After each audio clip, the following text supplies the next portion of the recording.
ঈদুল আজহায় আমাদের কিন্তু কুরবানি একটি আমাদের ইসলাম ধর্ম অনুযায়ী অনেক একটি মহিমান্বিত বিষয়। তো তার প্রেক্ষিতে আমাদের সিংগায় কিন্তু পৌরসভার গুয়াহাটিতে বড় বড় গরুর হাট বসে। তো এই বছরও আমাদের চিরাচরিত নিয়মে এটি ইজারা হয়েছে এবং ইজারার পর সেখানে কিন্তু সোমবার এবং বৃহস্পতিবার 2 দিন কিন্তু সেখানে হাট বসে। তো আজকে আমরা দুপুরবেলা আমাদের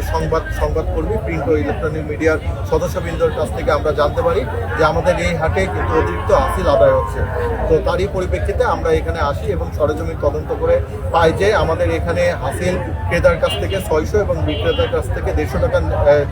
নেওয়ার কথা থাকলেও তারা কিন্তু ক্রেতার কাছ থেকে 800 টাকা এবং বিক্রেতার কাছ থেকে 800 টাকা করে 200 টাকা করে দিচ্ছে। তো তারই পরিপ্রেক্ষিতে আমরা ভোক্তা অধিকার সংরক্ষণ আইন 2009-এর 40 ধারা অনুযায়ী তাদেরকে 40,000 টাকা জরিমানা করি এবং আমাদের তৎক্ষণাৎ আমরা 40 থেকে 50 জন যারা ক্রেতা তাদের হাসিলের যে 200 টাকা এক্সট্রা নেওয়া হয়েছিল সেই এক্সট্রা টাকা কিন্তু আমাদের যে ইজারাদার তাদের মাধ্যমে ফেরত দেওয়া হয়েছে এবং তাদেরকে সতর্ক করা হয়েছে এইরকম যদি অতিরিক্ত হাসিল তারা ভবিষ্যতে নেই তাহলে আমরা কঠিন শাস্তির আওতায় তাদেরকে